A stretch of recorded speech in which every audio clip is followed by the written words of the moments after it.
Item ಯಾವುದೇ ಇರಲಿ try ಮಾಡಿ ಆಚಿ ಚಿಕನ್ ಮಸಾಲಾ. ಎಷ್ಟು ದಿನ ರಿಹ್ಯಾಬ್ ಸೆಂಟರ್ ಸೇರಿದವರು ಸಾಯ್ತಾರೆ, ಚಟ ಬಿಡಿಸೋ ನೆಪದಲ್ಲಿ ಹೊಡೆದು ಚಟ್ಟ ಏರಿಸ್ತಾರೆ ಅನ್ನೋ ಮಾತುಗಳು ಕೇಳಿ ಬರ್ತಿದ್ವು. ಆದ್ರೆ ಮೊದಲ ಬಾರಿಗೆ ವ್ಯಸನ ಮುಕ್ತರಾಗಲು ರಿಹ್ಯಾಬ್ ಸೆಂಟರ್ ಸೇರಿದವರೇ ಮಾಲೀಕನನ್ನೇ ಹೊಡೆದು ಮಟಾಶ್ ಮಾಡಿ ಎಸ್ಕೇಪ್ ಆಗಿದ್ದಾರೆ. ಈ ಕುರಿತ ಶಾಕಿಂಗ್ ಸ್ಟೋರಿ ಇಲ್ಲಿದೆ ನೋಡಿ. ಬೆಂಗಳೂರಿನಲ್ಲಿ ರಿಹ್ಯಾಬ್ ಸೆಂಟರ್ನಲ್ಲಿ ಅಟ್ಟಹಾಸ. ನಶೆ ಬಿಡಲು ಹೋಗಿದ್ದವನೆಂದಲೇ ಮಾಲೀಕನ ಮರ್ಡರ್.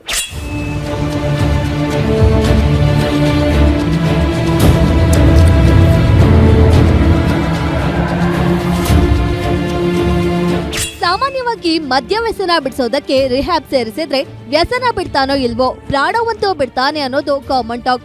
ಆದ್ರೆ ಬೆಂಗಳೂರಿನ ಚಂದ್ರ ಲೇಔಟ್ ಪೊಲೀಸ್ ಠಾಣೆ ವ್ಯಾಪ್ತಿಯ ಬಿಸಿಸಿ ಬಡಾವಣೆಯಲ್ಲಿರೋ ನ್ಯೂ ಲೈಫ್ ರಿಹ್ಯಾಬ್ ಸೆಂಟರ್ನಲ್ಲಿ ಇದಕ್ಕೆ ತದ್ವಿರುದ್ಧವಾದ ಘಟನೆ ನಡೆದಿದೆ. ವ್ಯಸನ ಬಿಡಬೇಕು ಅಂತ ರಿಹ್ಯಾಬ್ ಸೆಂಟರ್ ಸೇರಿದವರೇ ಮಾಲೀಕನನ್ನ ಕೊಲೆ ಮಾಡಿದ್ದಾರೆ.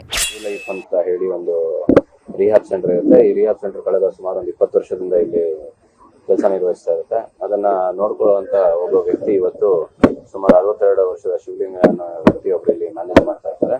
ಅವರನ್ನ ಇಲ್ಲಿಯ ಏನು ಈ ಸೆಂಟರ್ನ ಇನ್ಮೇಟ್ಸ್ ನಮ್ಮ ಅಂದಾಜು ಪ್ರಕಾರ 8 ರಿಂದ 9 ಜನ ಇನ್ಮೇಟ್ಸ್ ಈಗ ಇಲ್ಲಿ ಮಿಸ್ ಆಗಿರುವಂಥದ್ದು.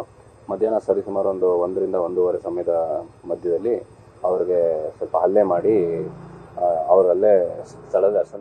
ಕಳೆದ 20 ವರ್ಷಗಳಿಂದ ಕುಡಿತದ ಚಟಕ್ಕೆ ಬೆದ್ದವರಿಗೆ ಒಳ್ಳೆಯ ಭವಿಷ್ಯ ಕಟ್ಟಿಕೊಡ್ತಿದ್ದ ಈ ನ್ಯೂ ಲೈಫ್ ರಿಹ್ಯಾಬ್ ಸೆಂಟರ್ ನಲ್ಲಿ 30 ವ್ಯಸನಿಗಳಿದ್ರು. ಅದನ್ನ ಶಿವಲಿಂಗಯ್ಯ ಅನ್ನೋರು ನೋಡಿಕೊಳ್ತಿದ್ರು. ಆದ್ರೆ ಇಂದು ಮಧ್ಯಾಹ್ನ ನಿತಿನ್, ಕಾರ್ತಿಕ್, ಸೋಹೇಲ್ ಪಾಷಾ ಸೇರಿ ಒಟ್ಟು 9 ಮಂದಿ ಮೊದಲ ಮಹಡಿಯ ರೂಮ್ ಬಾಗಿಲು ಹಾಕಿ ಶಿವಲಿಂಗಯ್ಯನ ಮೇಲೆ ಮನಸೋ ಇಚ್ಛೆ ಹಲ್ಲೆ ಮಾಡಿ ಕೊಲೆ ಮಾಡಿ ಎಸ್ಕೇಪ್ ಆಗಿದ್ದಾರೆ.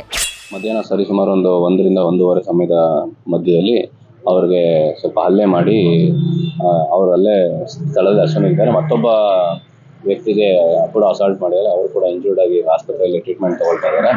ಮತ್ತು ಇದೆಲ್ಲ ಇನ್ಸಿಡೆಂಟ್ಸ್ ನಡೆದ ನಂತರ 9 ಜನ ಇಲ್ಲಿಂದ ಪರಾರಿಯಾಗಿದ್ದಾರೆ. ಅವ್ರನ್ನ ಹುಡುಕುವಂತ ಪ್ರಯತ್ನ ನಡೀತಾ ಇದೆ. ಮತ್ತೆ ಈ ನಿಟ್ಟಿನಲ್ಲಿ ಚಂದ್ರ ಲೇಔಟ್ನಲ್ಲಿ ನಾವು ಒಂದು ಪ್ರಕರಣ ದಾಖಲು ಮಾಡಿಕೊಂಡು ಆರೋಪಿಗಳನ್ನ ಪತ್ತೆ ಹಚ್ಚಲಿಕ್ಕೆ ಪ್ರಯತ್ನ ಮಾಡಿ. ಅಷ್ಟೇ ಅಲ್ಲದೆ ಶಿವಲಿಂಗಯ್ಯ ಕೊಲೆ ಬಳಿಕ ಮತ್ತೊಬ್ಬನ ಮೇಲೂ ಈ ಪಾಪಿಗಳು ಹಲ್ಲೆ ಮಾಡಿದ್ದಾರೆ.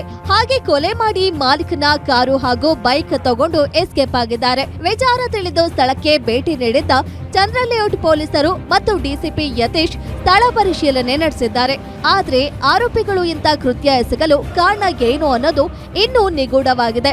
ಸದ್ಯ ಚಂದ್ರ ಲೇಔಟ್ ಪೊಲೀಸ್ ಠಾಣೆಯಲ್ಲಿ ಕೊಲೆ ಕೇಸ್ ದಾಖಲಾಗಿದೆ. ಆರೋಪಿಗಳು ಯಾರು, ಯಾವ ಕಾರಣಕ್ಕಾಗಿ ಕೊಲೆ ಮಾಡಿದ್ರು, ಕೊಲೆ ಹಿಂದೆ ಬೇರೆಯವರ ಕೈವಾಡ ಇದೆಯಾ ಅನ್ನೋ ಮಾಹಿತಿ ಕಲೆ ಹಾಕೋದ್ರ ಜೊತೆಗೆ ಆರೋಪಿಗಳ ಬಂಧನಕ್ಕೂ ಪೊಲೀಸರು ತೀವ್ರ ಬಲೆ ಬೀಸಿದ್ದಾರೆ.